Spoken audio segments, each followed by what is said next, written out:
হৰে কৃষ্ণ মহত্ব এটা অমৰ হোক হৰে কৃষ্ণ মহত্ব এটা অমৰ হোক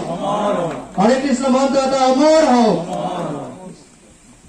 এতিয়া আমি এটা পৰিৱেশ তাতে যেহেতু আমাৰ এইটো কাৰ্যসূচী শেষ হোৱাৰ পিছতে আমাৰ ভাগৱত পাঠ আছে তাতে নিশ্চয় ভকতসকল বহিব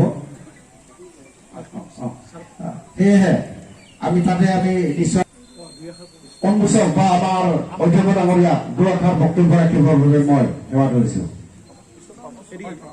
আমি অকণমান পিছত আমাক আজি ইয়াত আমাৰ সকলোৰে অতিকৈ শ্ৰদ্ধাৰ আমাৰ গুৰু হৰি কৃষ্ণ মহন্ত আতাৰ এই শেষ যেটো আমি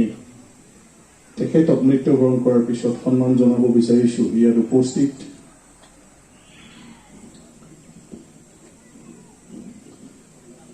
শ্ৰদ্ধাৰ নিৰঞ্জন লোৱা আমাৰ প্ৰাক্তন ডিচি মালাকৰ ডাঙৰীয়া সকলো অনুগামী আৰু উপস্থিত শ্ৰদ্ধাৰ ৰাইজ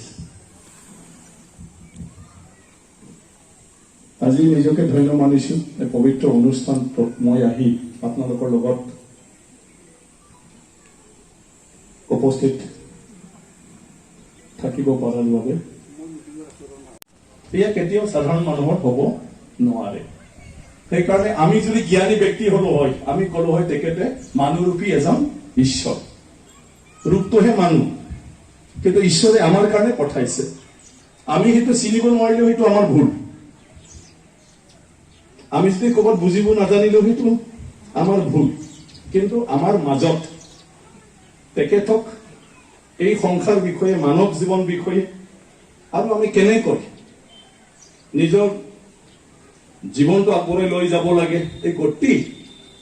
পথ প্ৰদৰ্শক হিচাপে আমাৰ মাজত তেখেতক পঠাইছিলে গতিকে আমি কিমান ধন্য আছিলো কিন্তু কিমান আমি সৎব্যৱহাৰ কৰিব পাৰিলো সেয়া সময়ে ক'ব গতিকে সেইকাৰণে আজি যেটো তেখেতৰ বিষয়ত জীৱনী সৰুকৈ হলেও এটা আৰম্ভণি সেই বস্তুটো ওলাইছে সেইটোৱে শেষ নহয় তেখেতে কৈছে ক'ৰবাত ভুল থাকিব পাৰে মই কৈছো ভুল কেতিয়াও নাথাকে অনুভৱবোৰ বেলেগ বেলেগ হয় আটাক মই লগ পাইছো মোৰ অনুভৱ বেলেগ মই বেলেগ এটা দৃষ্টিৰে চাইছো আৰু বেলেগ কিবা এটা মই দেখিছো সেইটো মই লিখিম গতিকে যিসকলে যি দৃষ্টিত তেখেতক দেখা পাইছিলে তেনেকুৱা ধৰণৰ হাজাৰটা লাখটা তেখেতৰ জীৱনী আমাৰ মাজত চলি থাকিবই লাগিব গতিকে জীৱনী কোনোবা এজন লিখিলে তাতে শেষ নহয় আটাৰ জীৱনী সকলোৱে লিখিব লাগে কোনোবা যদি 1 ঘণ্টাই পাইছে আধা ঘণ্টাই পাইছে সেই সময়তো তেখেতৰ লগত কি কথা হৈছে তেখেতে কি আমাক বুজনি দিছিল এই বিষয়ে লিখা থাকিব লাগে গতিকে এইটো চলি থাকিব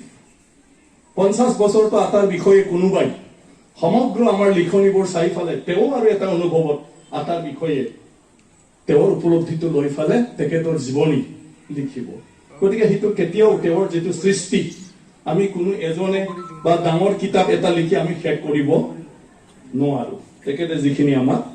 দিছে গতিকে আমাৰ ওপৰতে নিৰ্ভৰ গতিকে আহি থকা দিনটোত আটাৰ যেটো জীৱন কৰ্ম জীৱন আৰু যেটো দৰ্শন এই বিষয়ে আমিয়ে বিলাব লাগিব আমি আনক জনাব লাগিব গতিকে সেই কেন্দ্ৰ আমাৰ যেহেতু স্থায়ী নিৰঞ্জন বাপক অলৰেডি আজি ঘোষণাই কৰিছে যে ইয়াৰ সম্পূৰ্ণ দায়িত্ব অৰ্পণ কৰিব গতিকে সেই কেন্দ্ৰটো আমি আটাৰ যেটো সপোন আছিলে সেই সপোনটো লৈ ফালে বাস্তৱত আমাৰ মানৱ সমাজৰ কাৰণে এটা তেনেকুৱা ধৰণৰ কেন্দ্ৰ হিচাপে আমি কৰি ৰাখিব লাগিব য'ত আহিলে মানুহে নিজৰ জীৱনৰ বিষয়ে জনা মাত্ৰ নহয় জীৱনৰ পথটো প্ৰত্যক্ষভাৱে দেখিবলৈ পায় সক্ষম হয় ইয়াত আহাৰ লগে লগে তেনেকুৱা এটা পৰিৱেশ আমি গঢ়িব পাৰিলে নিশ্চয় আটাৰ যিটোৰ কাৰণে সৰ্বোচ্চ জীৱন আজি আমাৰ কাৰণে দিলে সেয়া নিশ্চয় অলপ হলেও ইয়াৰ মূল্যটো আমি ৰাখিব পাৰিম গতিকে সেইখিনি কৈ আপোনালোক সকলোকে মোৰ আন্তৰিক শ্ৰদ্ধা জ্ঞাপন কৰিছো আৰু আমাৰ নিৰঞ্জন বাবা আছে আজিৰ পৰা তেখেতে যিহেতু ইয়াত থাকিব পৰৱৰ্তী পৰ্যায়ত আমি সকলোৱে তেখেতৰ লগত আলাপ আলোচনা কৰাই নহয় আমি সকলোৱে সহযোগ কৰি ফেলে আটাৰ যিটো জীৱন দৰ্শন সেইটো আমাৰ সমাজত জীৱিত ৰাখিবৰ কাৰণে আমি কাম কৰি যাব লাগে এইখিনি অনুৰোধ কৰি মোৰ বক্তব্য সামৰণি কৰিছোঁ ধন্যবাদ হোৱাটো কিমান আমাৰ কাৰণে ক্ষতি বেদনাদায়ক এই কথা আমি সবেই উপলব্ধি কৰিব পাৰোঁ বহুতো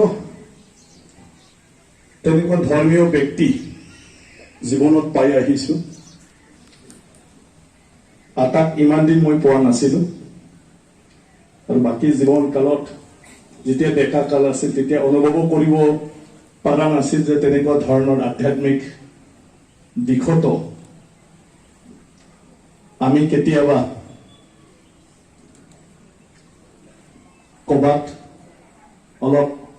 চৰ্চা কৰিব লাগে কাৰোবাক লগ ধৰিব লাগে সেৱা কৰিব লাগে গতিকে তেনেকুৱাকৈ উশৃংখল টাইপ জীৱন আমি কটাইছিলোঁ